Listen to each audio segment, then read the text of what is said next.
cranberry, walnut.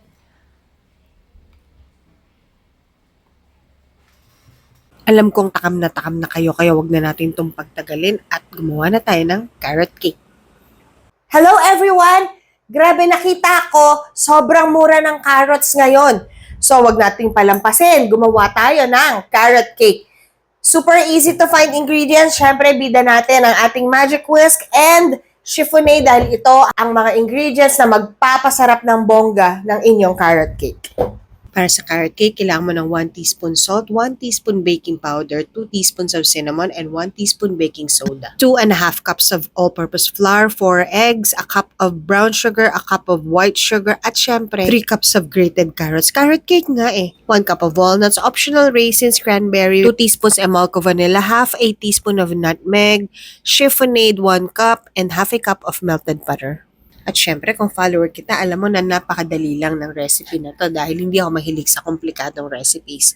So ito, kinocombine lang natin lahat ng dry ingredients. Huwag niyo nang pansinin yung nutmeg kasi tansyado ko na yan. Mix to combine all of the dry ingredients at pagkatapos nito, ilalagay na natin ang ating wet ingredients. 1, 2, 3, 4 eggs, melted butter, vanilla, chiffonade. Sukatin ng mabuti, 1 cup. Kapag chiffonade ang gamit ninyo, ang ganda ng alsa at saka ng crumbs ng cake nyo. At imimix lang natin siya. Do not overmix at ilagay na natin ang ating carrots. Incorporate mo lang yan at idagdag na natin ang ating walnuts. Nilagyan ko lang siya ng about a teaspoon of flour para hindi siya lumubog dun sa ating batter. At i-fold lang natin sila. Ako, personally, gusto ko lang talaga ng cranberry. This is purely optional. Kung gusto niyo maglagay ng cranberry or perhaps raisins or any kind of dried fruits, okay lang yan. Dried pineapple, kung ano yung gusto niyo. Basta wag lang wet kasi masyadong magiging runny yung ating batter. At ilagay na natin siya sa ating mga pans. Maganda kung magkakapantay sila. So kung hindi ka masyadong sure, i-weigh mo. I-bake mo lang siya at 350 for 45 minutes at pack na yan. See? Oh, ang ganda. Let's now make our cream cheese frosting. You need 1 cup of cream cheese at room temperature, 300 grams of magic whisk, and 150 grams of super cold water. First step, i-cream mo lang yung iyong cream cheese at i-set aside mo. And then, syempre, ilalabas natin ang ating pamalakas ng magic whisk. Yan, i-open lang natin. Alam nyo, sabi ng ibang hirap niyang buksan, pero ako kaya ko siyang buksan ng walang pangbukasi. Pag nag-pack siya, ready na yan. So again, kailangan mo lang ng 300 grams. I have been using this for a long time. Kayang-kaya ko na siyang tansyahin. Apat na scoop is more or less 300 grams. I-whip ko lang muna siya hanggang pumuti. Do not skip this step kasi very important to para sa magandang volume ng iyong magic whisk. Ngayon, pag pumuti na siya, you switch over to a balloon attachment or a whisk. Add your super cold water and continue whipping until it doubles.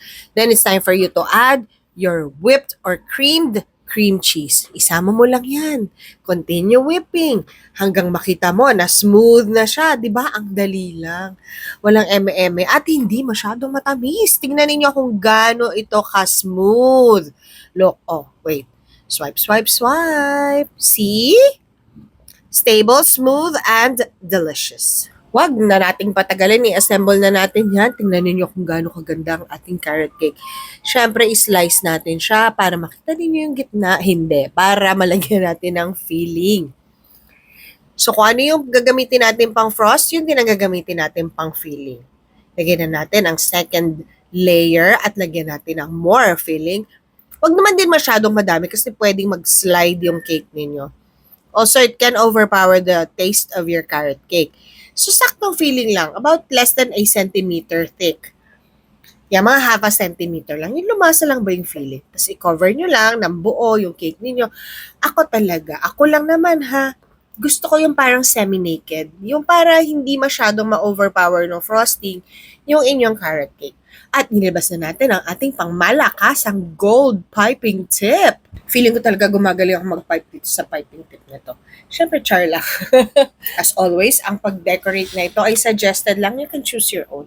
So, nag-pipe na rin ako dito ng mga carrots at naglagay ako ng walnuts and bits of cranberry on top. There. Ang pretty, di ba? Okay, now, naisip ko na instead na i-pipe ko yung parang dahon ng carrots, I used young leaves of rosemary. Ang cute, di ba? Siyempre, hindi kompleto ang ating video kung walang tikiman.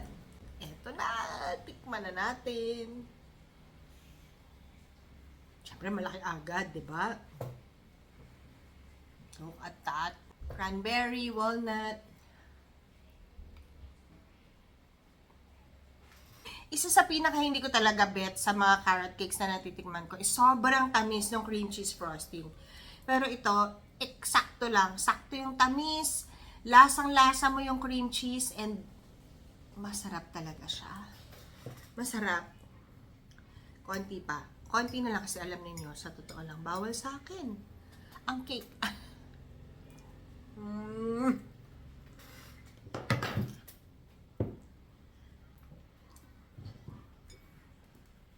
Bagay na bagay sa kape.